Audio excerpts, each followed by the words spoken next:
Why did he have to die? They never found Sammy's body. I always wondered about that.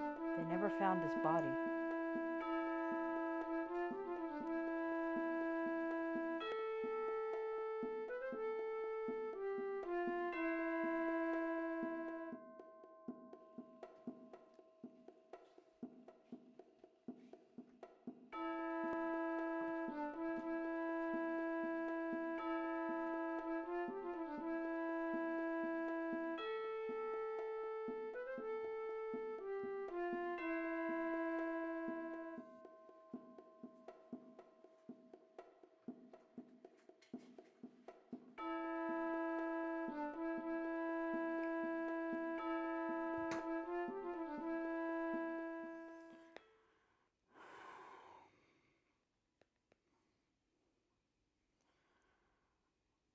October 12th, 2019. My name is Hazel Erin Collins, and I'm doing this video for Dr. Jimmy Foxhorn before our next therapy session.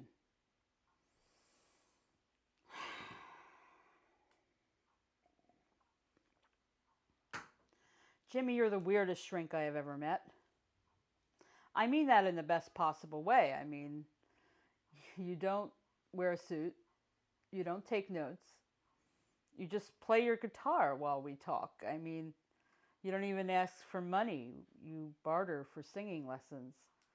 I love working with you, Jimmy, but I never have to teach you anything. You're a natural. You sure your last name's not Morrison? God, that voice of yours. So, you want to know about Sammy Blood Moon, huh? Well, obviously he's a famous celebrity, albeit a dead one. Some of his books still sell, even despite the scandal. But before he became famous, he came to me. I'm not crazy. You know we've had these discussions about metaphysics and everything like that. I'm asking you to keep an open mind, Jimmy. Sammy and I met in spirit. I can't explain it. We have this telepathic connection. I was 16 when he first came to me. He was 18. This was 1983. I do sound crazy.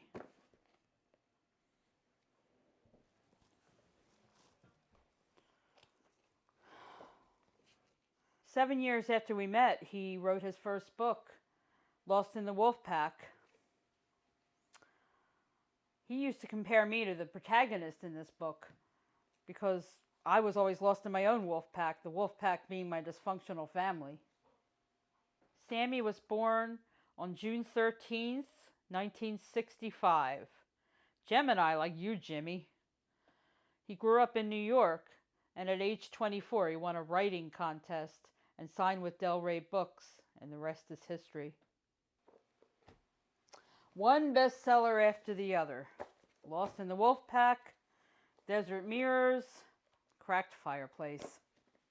Sammy churned them out like the Energizer Bunny. Then Brenna got a hold of him. Brenna Pearl. She was a model actress, mostly B-list horror films. Sammy gave her her big break when he cast her as the lead in Desert Mirrors. They married right after that movie. Lovely Brenna. She was gorgeous, I will say that. But she bled Sammy like a vampire. He went totally Hollywood, started drinking a lot, spending a lot of money, but Brenna was never satisfied. He finally got away from her, but not in the way I would have wanted him to.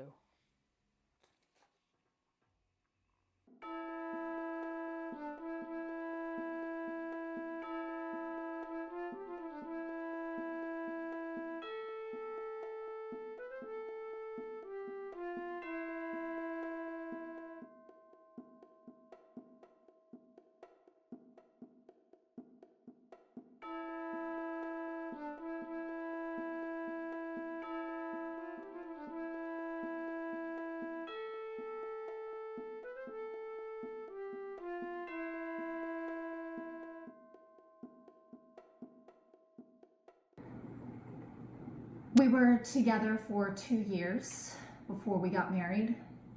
I always thought there was something mysterious about him.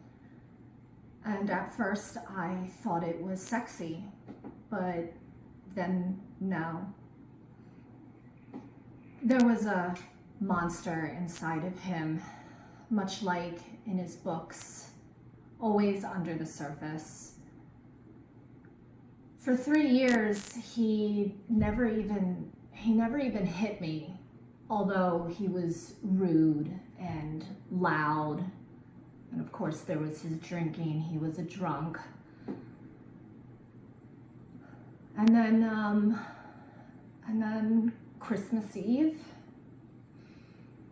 he just exploded. I guess he lost it.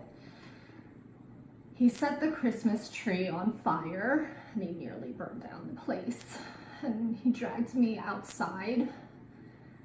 And then I saw the crack in the bubble, the plastic bubble I surrounded myself with that told me that Sammy's not a monster. It's all right here. Right here. Page 10. Brenna memorized the entire paragraph of From Cracked Fireplace from the protagonist in that book. Her lawyers said that she was so traumatized that she took on the role of Nancy, the protagonist in Cracked Fireplace, and actually thought she was that person.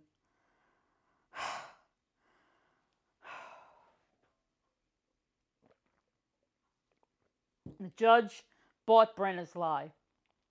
The Me Too movement, which Brenna disgraced, made that possible.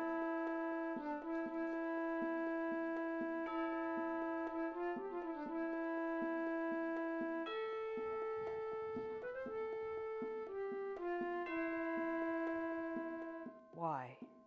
Why did he have to die? They never found Sammy's body. I always wondered about that. They never found his body.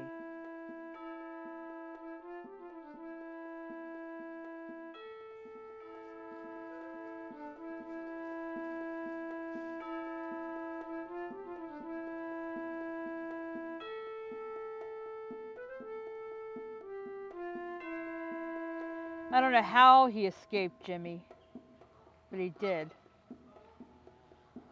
Nobody believed me, but I know he was coming for me. Then the cops chased him, though, and he drove off of Henry Avenue Bridge and crashed. Damn it, Jimmy, I'm doomed. Even if you don't end up committing me, my brother Dennis will. You know how he got power of attorney over me last year, and after that other therapist completely thought I was nuts.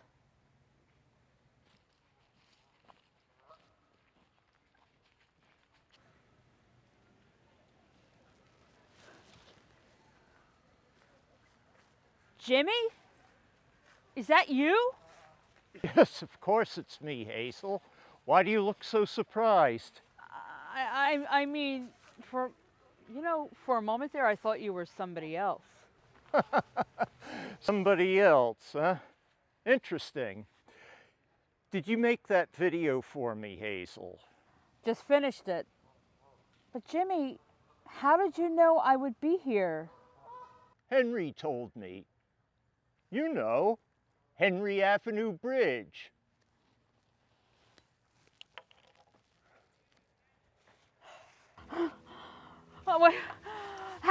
What's going on?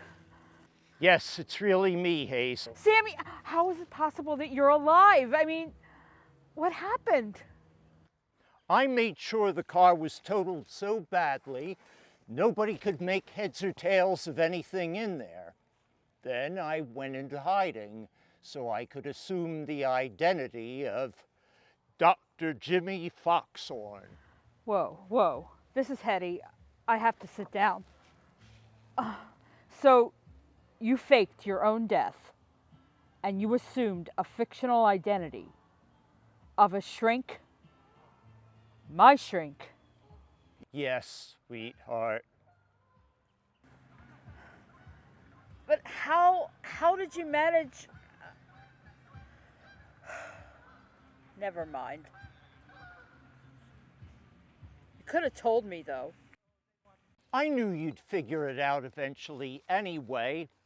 Nothing ever fooled you too long, sweetheart. Now that we're all squared away, we're going home. To your new home, that is. My place. But how will we accomplish this, Sammy? I'll write the best bill of health a writer like me can do for your freedom from Dennis. Your brother won't have power of attorney anymore. You're as sane as I ever was. Well, I have to say you were the best shrink I ever had for not being a real shrink. You never needed a shrink, Hazel. I love you. You're the most beautiful, soulful, succulent woman I've ever known. Don't let anyone tell you any different. I love you too, Sammy. You're my soulmate. I'm with you all the way.